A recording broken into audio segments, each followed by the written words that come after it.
Assalamualaikum warahmatullahi wabarakatuh. Innal hamdalillah nahmaduhu wa nasta'inuhu wa nastaghfiruh wa na'udzu billahi min sururi anfusina wa min sayyiati a'malina. Man yahdihillahu fala mudhillalah wa may yudlil fala hadiyalah. Asyhadu an la ilaha illallah wahdahu la syarikalah. Lahul mulku wa lahul hamdu yuhyi wa yumit wa huwa ala kulli syai'in qadir. Ikhwani fiddin rahimani wa rahimakumullah. Alhamdulillah, pada malam hari ini kita dapat melanjutkan kegiatan kita.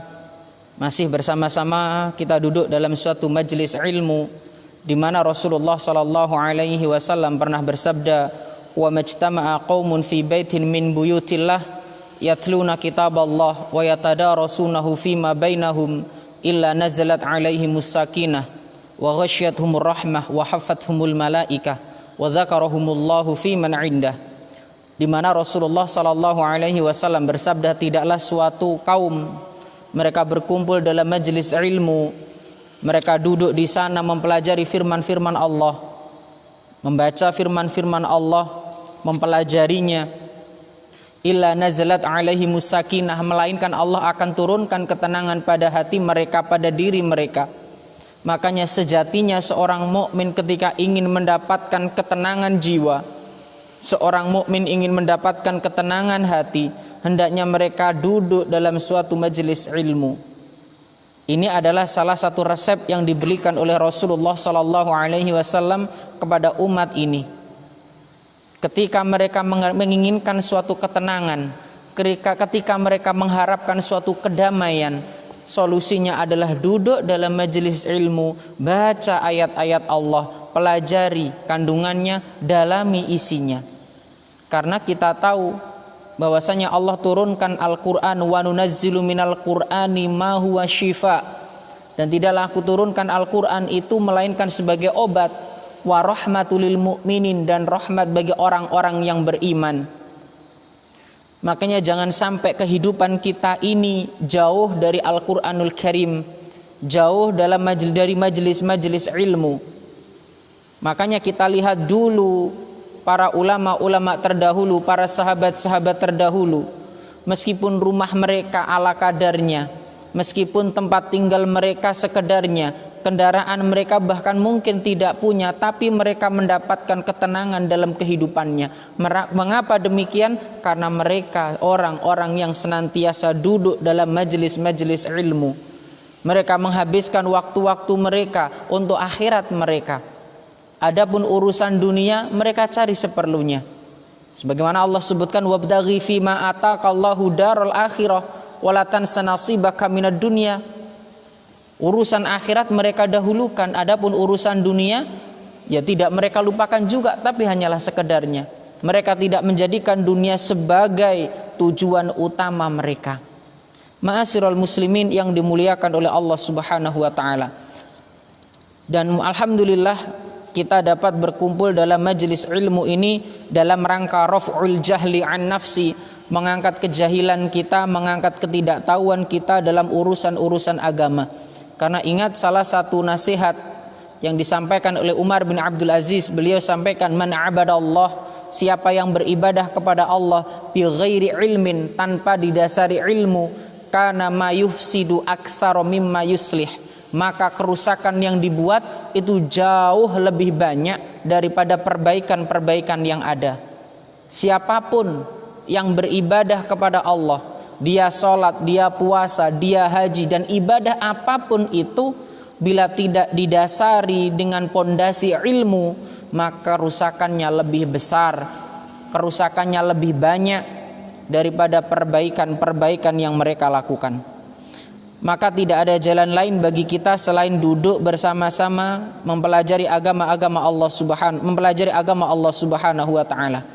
Dan ini salah satu kewajiban yang Allah berikan kepada kita setelah Allah berikan kepada kita nikmat Islam. Salah satu nikmat terbesar yang Allah berikan kepada kita adalah nikmat Islam. Karena kita tahu paman Nabi sendiri tidak mendapatkan nikmat ini. Dan kita sejak lahir sudah mendapatkan nikmat yang mulia ini, kita duduk ya, kita lahir di lingkungan yang orang tua kita beragama Islam. Kita tumbuh besar di lingkungan yang orang tua kita, keluarga kita beragama Islam. Maka bersyukurlah. Dan sampai saat ini pun kita masih diberikan nikmat Islam. Maka salah satu wujud syukur kita atas nikmat-nikmat yang Allah berikan kepada kita, salah satunya nikmat Islam ini, yaitu kita mempelajari ilmu syar'i. Agar keislaman kita ini keislaman yang berkualitas, Islam yang ada kualitasnya. Bukan hanya sekedar Islam yang ikut-ikutan tanpa tahu dasar dan pendalilan. Karena ingat bahwasannya Islam itu dibangun atas dalil. Dalilnya Al-Quran dan Sunnah. Kalau kita nggak belajar, tidak akan mungkin kita tahu. Kita sholat, kita puasa, kita haji, kita melakukan amal-amal yang lainnya, semua harus ada dalil. Makanya disinilah Rasulullah SAW bersabda dalam sebuah hadis yang sahih yang diriwayatkan oleh Imam Ibnu Majah. Hadis ini diriwayatkan ya dari sahabat Imam Malik atau Anas bin Malik. Lihat kitab Sahih Jami' Shaghir ya, di mana Rasulullah bersabda, talabul ilmi faridatun ala kulli muslim. Menuntut ilmu itu wajib bagi setiap muslim. Wajib. Ini kewajiban kita. Artinya apabila ditinggalkan adalah dosa. Ya, salah satu dosa yang banyak diremehkan oleh umat saat ini, mereka meninggalkan majelis-majelis ilmu. Menuntut ilmu sekali lagi hukumnya adalah wajib. Talabul ilmi faridatun ala kulli muslim. Bahwasanya menuntut ilmu itu wajib bagi setiap muslim. Tanpa terkecuali, baik kecil ataupun besar, tua ataupun muda, wajib bagi mereka. Tapi sayang, seribu sayang, banyak yang beranggapan bahwasanya menuntut ilmu hanya kewajiban anak-anak yang masih di bangku TK, SD. Ketika mereka tumbuh dewasa, SMA, kuliah, mereka tidak mau mempelajari ilmu agama. Padahal ingat, sebagaimana tadi di awal-awal kita sampaikan, man abadallah, siapa yang beribadah kepada Allah bi ghairi ilmin, tanpa didasari ilmu, kana ma yufsidu aktsara mimma yuslih, kerusakan yang muncul jauh lebih banyak, kerusakan yang muncul jauh lebih besar. Dan ingatlah sekali lagi bahwasannya wujud syukur kita atas nikmat Islam yang Allah anugerahkan dan Allah berikan kepada kita, yaitu dengan kita mempelajari agama ini. Mana mungkin kita bisa beribadah dengan benar, kita bisa sholat dengan benar, kita bisa puasa dengan benar, kalau kita nggak paham pondasi agama, kalau kita nggak paham Al-Quran dan Sunnah. Tidak akan mungkin kita bisa sholat dengan baik, tidak akan mungkin kita bisa beribadah dengan baik. Semua harus ada ilmunya. Orang yang membangun rumah gak akan mungkin menyuruh orang yang gak ngerti masalah tata bangunan. Yang gak akan mungkin dia menyuruh orang yang gak ngerti, orang-orang gak ngerti bangunan. Ini rumah. Gak mungkin ya, orang mau bangun rumah nyuruh dokter untuk bangun. Gak mungkin. Kenapa? Bukan bidangnya, gak punya ilmu tentangnya. Dan sekali lagi gak akan mungkin kita bisa beribadah dengan baik bila kita tidak memiliki ilmu. Makanya ma'asyiral muslimin yang dimuliakan oleh Allah Subhanahu wa taala, salah satu wujud syukur kita atas nikmat yang Allah berikan kepada kita, yaitu nikmat Islam, dengan kita mempelajari Islam itu sendiri. Nggak hanya sekedar kita mengikrarkan, wah saya ini Islam. Ya, banyak orang Islam tapi dia nggak ngerti syariat Islam. Banyak orang yang mengaku dirinya Muslim, beragama Islam, tapi nggak tahu rukun-rukunnya Islam. Makanya banyak kesyirikan merajalela. Orang menyembah kepada berhala-berhala. Kenapa? Mereka nggak tahu tentang hakikat Islam itu sendiri. Ketika mereka sudah berikrar, asyhadu alla ilaha illallah wa asyhadu anna muhammadar rasulullah, mereka masih menyembah kepada berhala-berhala. Mereka masih melakukan perbuatan-perbuatan yang tidak ada dasarnya, baik dari Al-Quran maupun Sunnah. Ini yang banyak terjadi saat ini. Maka tugas kita saat ini, di antara wujud syukurnya kita atas nikmat Islam, mari kita duduk belajar agama. Hukumnya adalah wajib thalabul ilmi fardhatun ala kulli muslim. Menuntut ilmu itu wajib atas setiap muslim. Ya. Wajib hukumnya.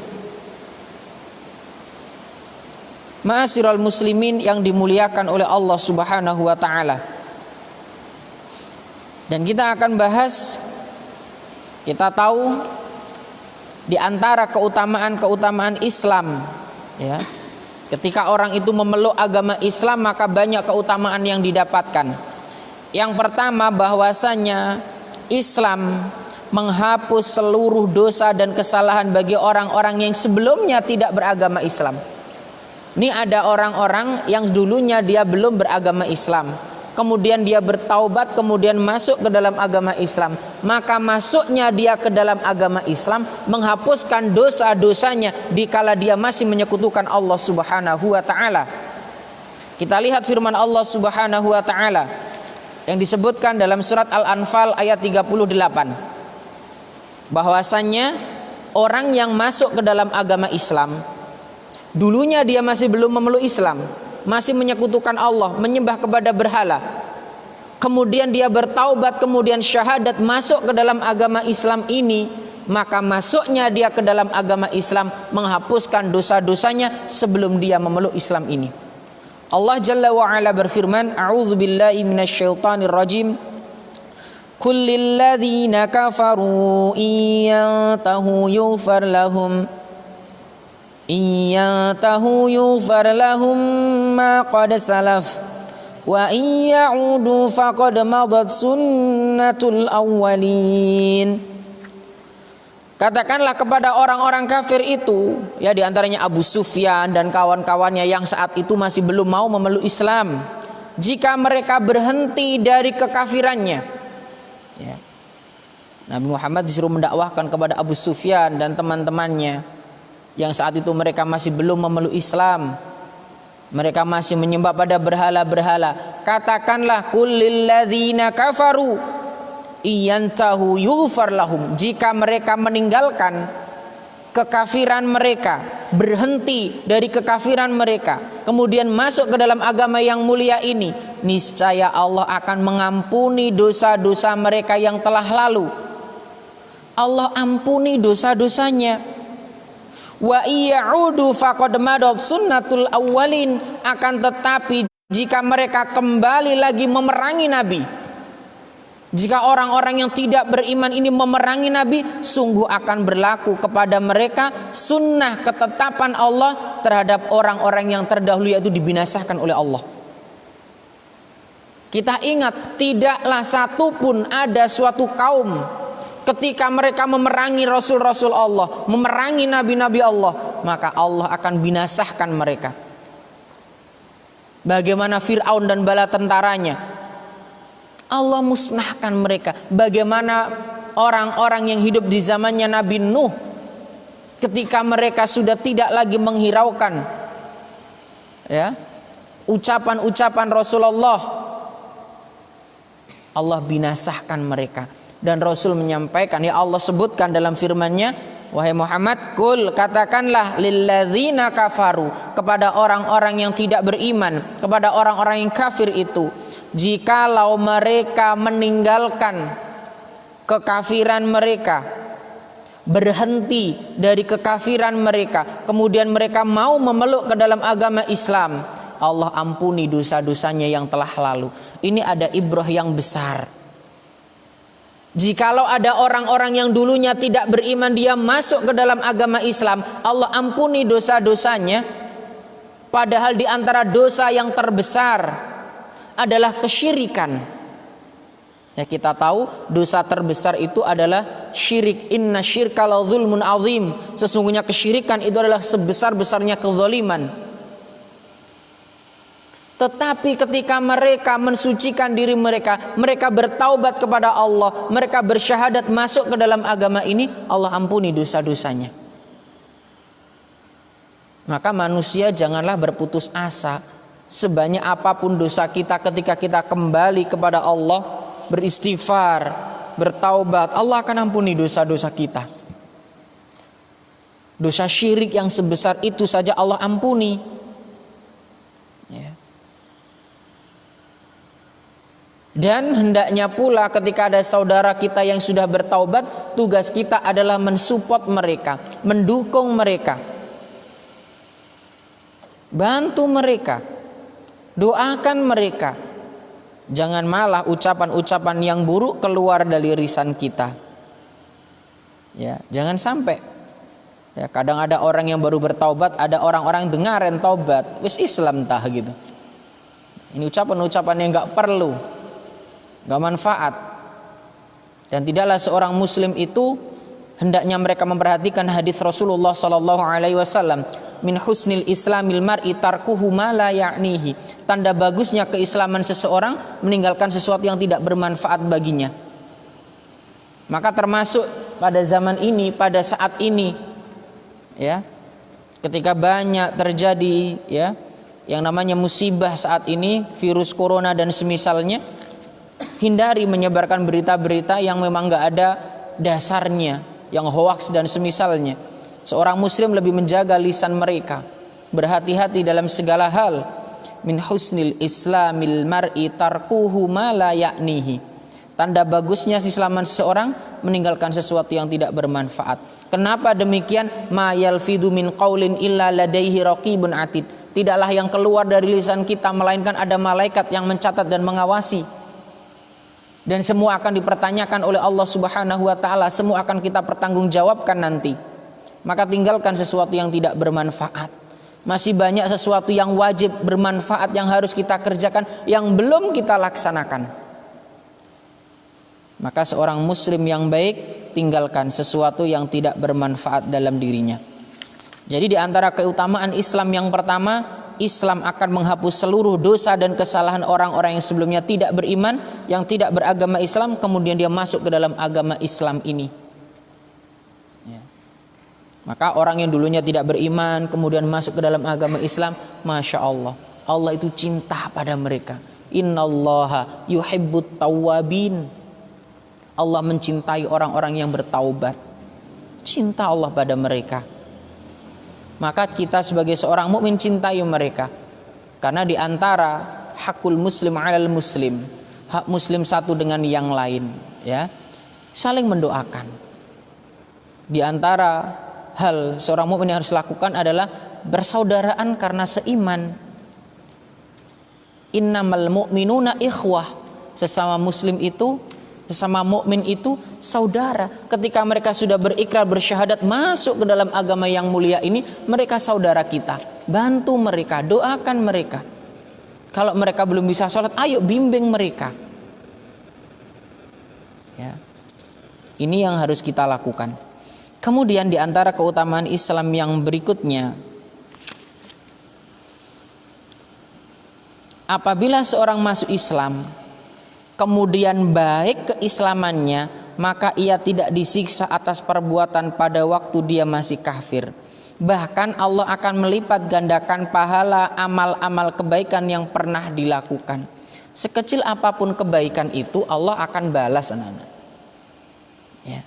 Kita lihat dalam sebuah hadis an Abi Hurairah, dari Abu Hurairah radhiyallahu an, semoga Allah meridhoinya.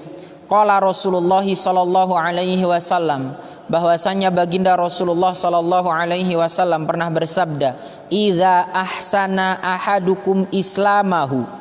Jika baik keislaman seseorang di antara kalian, fakullu hasanatin ya'maluha tuktabu bi asyri amsalha ila 700 dhi'fin. Maka setiap kebaikan yang dilakukan akan dilipat gandakan, ditulis 10 kali lipat sampai 700 kali lipat. Wa kullu sayyi'atin ya'maluha tuktabu bimithliha hatta yalqallah. Adapun keburukan yang dilakukan akan ditulis dengan yang semisal sampai ia bertemu dengan Allah. Sekecil apapun kebaikan kita, Allah akan lipat gandakan.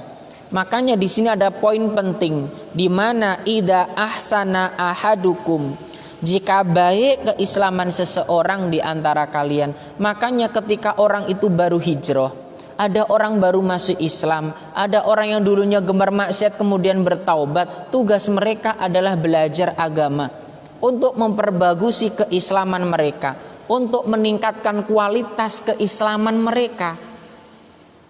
Aneh kadang-kadang ada orang baru masuk Islam kemudian disuruh ngisi pengajian, apa yang mau disampaikan? Apa yang akan diberikan?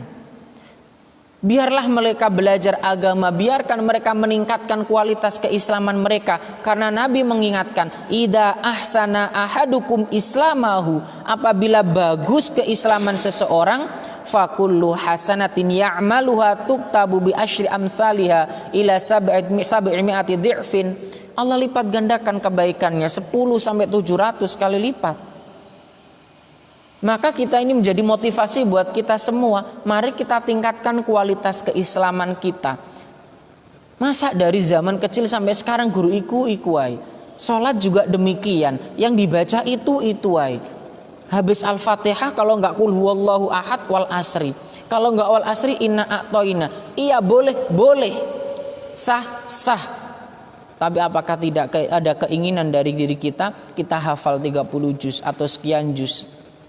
Ingat bahwasanya kedudukan seorang hamba di hari kiamat disebutkan dalam hadis Rasulullah sallallahu alaihi wasallam, Iqra wartaqi warattil fa inna manzilataka inda akhir ayatin taqra'uha. Kedudukanmu nanti tergantung akhir ayat yang kamu baca itu. Maka bersemangatlah. Kebutuhan kita kepada ilmu sebagaimana lebih butuhnya tubuh kita dari makanan. Kalau sehari kita makan sampai 3 kali, ada camilan, ada minuman, rohani kita juga butuh itu. Kenapa kita sholat kok agak malas? Kenapa kita puasa agak malas? Kenapa kita baca Al-Quran agak malas? Karena jiwa kita kurang nutrisi. Karena jiwa kita kekurangan makanan. Beda dengan ulama-ulama terdahulu, para sahabat ridwanullahu alaihim ajmain. Kenapa mereka semangat dalam beribadah? Iman mereka kuat. Apa yang menyebabkan iman itu meningkat? Salah satunya duduknya mereka di majelis ilmu.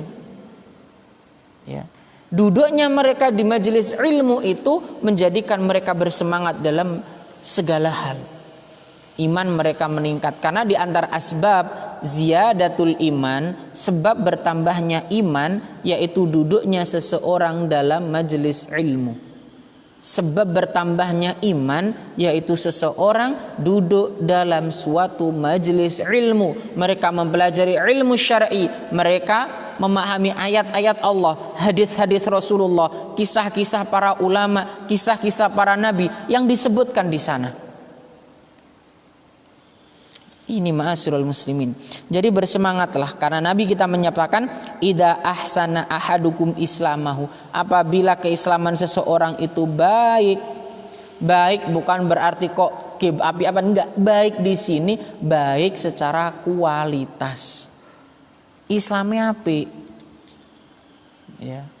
Sekali lagi enggak mungkinlah kita bisa beribadah dengan baik, sholat dengan baik, puasa dengan baik kalau kita nggak ngerti ilmunya, kalau kita nggak paham ilmunya. Menjadi pertanyaan, berapa kali kita mempelajari agama selain kita duduk di majelis ilmu seperti ini? Sudah berapa buku yang kita baca? Itu menjadi pertanyaan yang harus kita jawab sendiri-sendiri. Dan kadang-kadang kemalasan kita inilah yang menjadi sebab penghalang. Ingat bahwasanya ilmu itu yu'ta wala ya'ti, didatangi. Bersemangat kita dalam menuntut ilmu. Gak heran para sahabat ridwanullahu alaihim ajmain, para tabi'in, para tabi'ut tabi'in, mereka berjalan ribuan kilometer. Untuk apa? Hanya demi sebuah hadis. Mereka ingin belajar agama. Mereka rela menjual apa yang dimilikinya. Mereka rela pagi sampai sore. Untuk apa? Untuk ilmu. Karena al-ilmu imamul amali. Ilmu itu pemimpinnya amal. Gak mungkin orang bisa beramal dengan baik tanpa ilmu. Gak mungkin Islam seseorang itu baik tanpa ilmu. Makanya orang yang keluar-keluar, saya agamanya Islam, sudah melajari Islam belum? Ya. Sudah berapa ayat yang dibaca? Sudah berapa hadis yang dia baca? Islam bukan hanya sekedar pengakuan, tapi Islam itu di mana mereka mau mempelajarinya, mau mengamalkannya, mau mengajarkannya. Makanya dalam kitab yang insya Allah besok sore akan kita bahas, ya, tentang 90 tanya jawab itu, al-usul salasah itu, insya Allah di sana akan disampaikan di antara kewajiban seorang mukmin, seorang muslim, ya, yaitu ma'rifatu dinil Islam, memahami agama Islam. Itu al-ilmu ma'rifatullah wa ma'rifatu nabihi wa ma'rifatu dinil Islam bil adillah. Kemudian mendakwahkannya, mengamalkannya, sabar, itu diantaranya. Maka besok akan kita bahas, insyaallah besok sore akan kita bahas. Ma'asyiral muslimin yang dimuliakan oleh Allah Subhanahu wa taala. Kemudian Islam sebagai sebab terhindarnya seseorang dari siksa neraka. Ya, Islam itu adalah sebagai sebab terhindarnya seseorang dari siksa neraka. An Anasin radhiyallahu an, dari Anas semoga Allah meridhoinya. Qala, beliau mengatakan, kana ghulamun yahudiyun, ada seorang anak Yahudi, yakhdumun Nabi sallallahu alaihi wasallam, dia ini selalu membantu Nabi sallallahu alaihi wasallam. Dia selalu membantu Nabi Muhammad sallallahu alaihi wasallam. Famarido, kemudian anak ini sakit. Fa'atahun Nabi sallallahu alaihi wasallam, maka Nabi Muhammad sallallahu alaihi wasallam mendatanginya, ya. Fa'atahun Nabi sallallahu alaihi wasallam ya'uduhu, maka Nabi Muhammad sallallahu alaihi wasallam mendatangi dan menjenguknya, membesuknya. Faqa'ada inda ra'sihi, maka Nabi Muhammad sallallahu alaihi wasallam duduk, ya, duduk di dekat kepalanya. Ya, Nabi duduk di dekat kepala orang. Dan di antara adab menjenguk orang sakit itu duduk di dekat kepalanya kemudian mendoakan. Ya, mendoakan ini di antara adab. Orang jagong dewi, orang ngomong rumpingitan ulon, ya. Duduk di dekat kepalanya, doakan dia. Banyak doa-doa yang diajarkan Nabi. Di antaranya, ya, la ba'sa tahurun insyaallah, as'alullahal azim rabbal arsyil azim an yasfiyaka, kalau dia laki-laki, an yasfiyaki kalau dia perempuan. Itu doakan dia, tugas kita. Dan di antara ada hakul muslim alal muslim, fa idza marida fa'udhu, kalau dia sakit jenguk dia, besuk dia. Ini adab, ya, paham ini.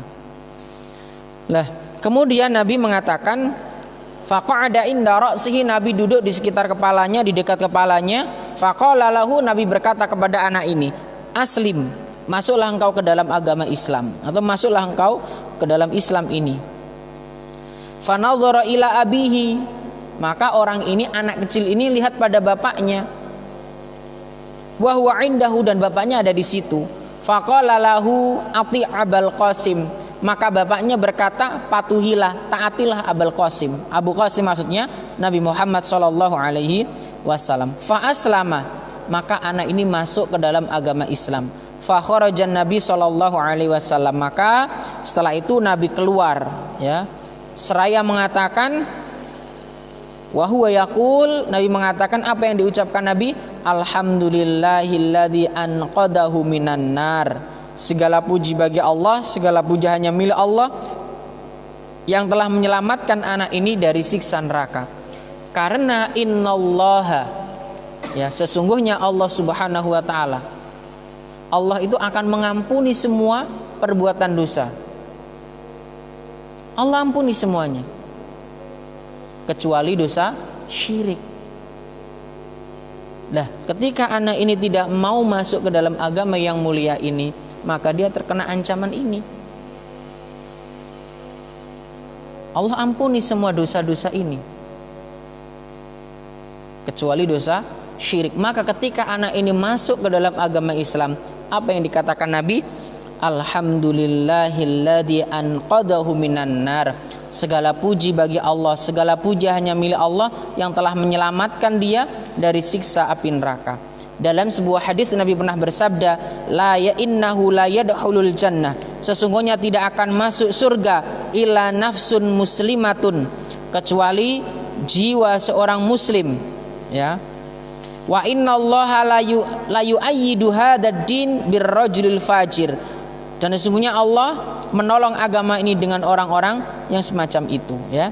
Jadi bersyukurlah ketika Allah Subhanahu wa taala memberikan kepada kita nikmat Islam. Karena ketika orang itu bagus keislamannya, maka luar biasa pahala di sisi Allah Subhanahu wa taala. Jangan gadaikan agama kita hanya bagian kecil dari dunia. Jangan gadaikan agama kita hanya gara-gara urusan harta, tahta ataupun yang semisalnya. Karena nikmat Islam ini sangat mahal nilainya, sangat mahal harganya. Bila digadaikan dengan seluruh dunia dan seisinya, maka belum ada apa-apanya. Maka aneh bila saat ini banyak orang menggadaikan agamanya hanya gara-gara pundi-pundi rupiah yang ingin mereka dapatkan, hanya gara-gara jabatan yang ingin mereka peroleh. Na'udzubillah, padahal harta yang banyak, jabatan yang tinggi, ini pertanggungjawabannya besar di sisi Allah Subhanahu wa taala. Besar sekali. Ingat, sering kita sampaikan dalam setiap kajian, pada hari kiamat akan dipertanyakan kepada seorang hamba an malihi, tentang hartanya, dari mana ia dapat, digunakan untuk apa. Allah akan pertanyakan tentang jabatannya, kullukum ra'in wa kullukum mas'ulun an ra'iyati. Tiap-tiap kalian pemimpin dan akan dimintai pertanggungjawaban atas apa yang kalian pimpin. Maka berhati-hatilah, ya, kaum muslimin yang dimuliakan oleh Allah Subhanahu wa taala. Jadi beruntung orang-orang yang Allah berikan nikmat Islam ini. Di antara poin-poin, beberapa poin, dan insya Allah akan kita lanjutkan pada pertemuan-pertemuan yang akan datang. Insya Allah kita masih masuk pada poin yang ketiga, ya, di antara keutamaan nikmat Islam. Maka sekali lagi, di antara wujud syukur kita dengan nikmat Islam, pelajari agama Islam ini, agar Islam kita menjadi Islam yang berkualitas, bukan hanya Islam yang ikut-ikutan. Apa meneh Islam kawi, ya. KTP ini Islam tapi amaliyai jauh dari Islam. KTP ini Islam tapi wonge nggak tahu masjid. Naudzubillah, ya. Ma'asyiral muslimin yang dimuliakan oleh Allah Subhanahu wa taala, ada pertanyaan, anak-anak? Ada pertanyaan? Kalau tidak ada, insyaallah kita akhiri. Dan sekali lagi saya ingatkan, bersyukurlah ketika Allah berikan kepada kita nikmat Islam, karena paman Nabi belum mendapatkan nikmat Islam ini. Wallahu ta'ala alam bisawab. Kita akhiri dengan doa kafaratul majlis. Subhanakallahumma wa bihamdika asyhadu an la ilaha illa anta astaghfiruka wa atubu ilaik. Walhamdulillahi rabbil alamin. Assalamualaikum warahmatullahi wabarakatuh.